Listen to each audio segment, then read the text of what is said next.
A historic and very consequential legislative year. Obviously, as we look at what we have to finish before the end of the year, it starts with a stack of nominees, which we will be processing. I filed on those last night, and there will be a significant number of people to fill out the President's administration. As you know, the Democrats have fought and blocked and obstructed and delayed along the way to try and prevent him from getting his team in place. In spite of all that, we will be ahead in terms of the pace of the last two administrations when it comes to the President filling out his administration. Secondly, obviously, is the Defense Authorization Bill. Senator Wicker, Chairman of the Armed Services Committee, has been working aggressively with the team on his members of the committee, the full Senate and the House of Representatives, in trying to get to the finish line there, and they've got a lot of good work that's been done, a few issues outstanding, but I hope we'll be able to process that in the next couple of weeks as well. And I will tell you that, as you all know, one of the most important pieces of legislation that we do every year, and it fits in very consistently with the President's Peace Through Strength agenda. And then we got appropriations. And we're trying to get another appropriations package up on the floor. We processed 3 bills earlier this year, as you all know. We have another minibus, if you will, of appropriations bills that we're trying to get consent, and I'm hoping that we'll get to that here soon and be able to proceed forward on the appropriations process.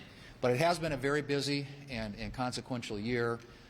Passage of the Working Families Tax Cut Act has avoided what would be, at the start of next year, for a lot of families in this country, a huge tax increase. $4.4 trillion overall, $2.6 trillion of which would fall on people, working families in this country, and that was done as part of the Working Families Tax Cut Act, as were a number of other things that are going to be important to working families, and we'll get an opportunity to talk about that this next year.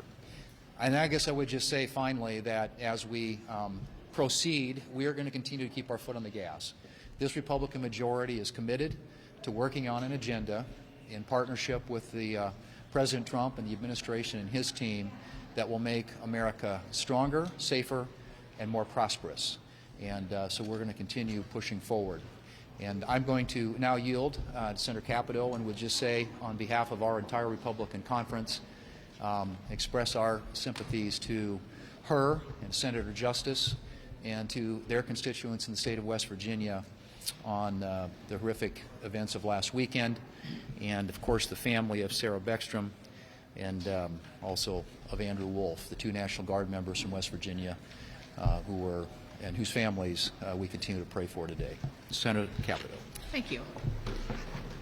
Thank you, and thank all of you. I know that many of you and those who are watching have had both the Guardsmen, the National Guard, and their families in your prayers over what should be and should have been a very joyous time for Sarah and Andrew. I would point out that Sarah and Andrew are members of the National Guard in West Virginia. The National Guard in West Virginia always steps up. Whether it's a flood, a fire, a health event, we can count on our Guard within our state and around the world to be one of the most accomplished, empathetic set of individuals that I've had the privilege to work with.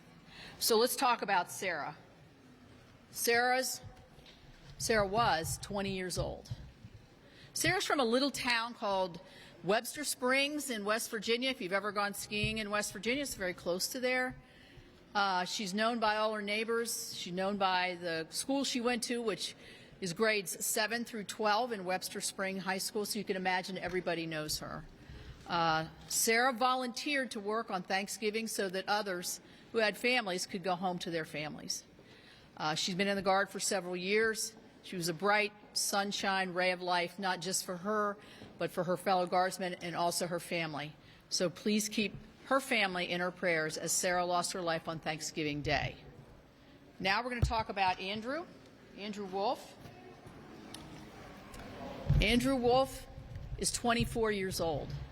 Andrew's from Inwood, Berkeley County, West Virginia, very close to here. He went to Musselman High School, graduated there, was a full participant in his high school years, joined the Guard before he even left high school. He He wanted to serve his country. He wanted to serve his state. He is a very brave and strong person. Andrew comes from a very devout family. I spoke with his mother yesterday and asked her, what can we do? What can we do to help you and your family, and what can I do? And she said, pray. Pray hard. We believe in the value and the meaning of prayer for all of us. It speaks to us, and it speaks to Andrew as he struggles to recover. And so I think today, for us in West Virginia, it was pretty much of a sad holiday season because we're a small state. We care about one another. We grieve for one another. And that's how we spent our holiday, as many of you did, I think, have joyous times with your families. So Senator Justice and I are going to put a resolution forward honoring these two individuals tomorrow. But I would ask all of you and the nation to realize that these were peacekeepers. They were doing their duty. They were ambushed in a very brutal and violent way on the streets of Washington, D.C., where they were tasked to make those streets safer and help to make their streets safer, which they were. So I just want to take this opportunity to pay tribute to them, to the National Guard family, to General Seward, has done a wonderful job as our Adjutant General, and to hope and pray for Andrew's recovery. Thank you. Thank you, Senator Capito. And let me just say that please express to the families our gratitude for their service on behalf of a grateful nation. Leader Thune. Good afternoon. Thank you. Are we at war in the Caribbean? And if so, should the President declare war and/or should Congress approve an authorization? I think the President is acting under his authority as Commander-in-Chief in a way that's consistent with what past administrations have done. And clearly, a war has been waged by these drug cartels against the United States, and it has come at a great cost to American citizens. We've lost tens of thousands of lives in just the past year to these drug cartels. So I think the President's operating within his authorities. After hearing from Chairman Crapo, Chairman Cassidy today at lunch, do you think Republicans will be ready to coalesce behind some sort of health care plan or alternative by next week's vote on the ACA subsidies? We had a robust discussion on a subject that is of great interest, not only to obviously senators in the room, but the American people. And as I've said before, we want to move forward on solutions that will make health care not only more accessible, but more affordable to more Americans. That gives them more choices, more optionality, greater competition, and therefore lower prices. And so we continue to coalesce around those solutions. We had a good presentation today from a couple of our leading chairmen, Senators Crapo and Cassidy, thank you, and a lot of others that we heard from at the conversation we had today as well. So I think as we get into next week, obviously, as you know, the Democrats are going to get an opportunity to vote on a proposal of their choosing, and we will see where the Republicans come down, but that conversation continues. Since it was confirmed earlier this year, Secretary Hegseth has engaged in a number of controversies that have gotten criticism from both sides, whether it's Signalgate or how he's talked about Ukraine, and now these Caribbean boat strikes. Do you have full confidence in his handling of his job as Secretary of Defense? Well, I think that the fundamental question is the country safer than it was under the Biden administration? I think the answer to that is unequivocally yes. I think the Trump administration and the peace through strength policies that they are employing around the world are making our country safer. And so Secretary Hegseth is a part of that. He serves at the pleasure of the President. And I am sure that with regard to the latest question that you all have been raising, that the Senate Armed Services Committee, which is going to look into and get the facts on some of the events that have happened down the Caribbean, that we will get those answers in due time.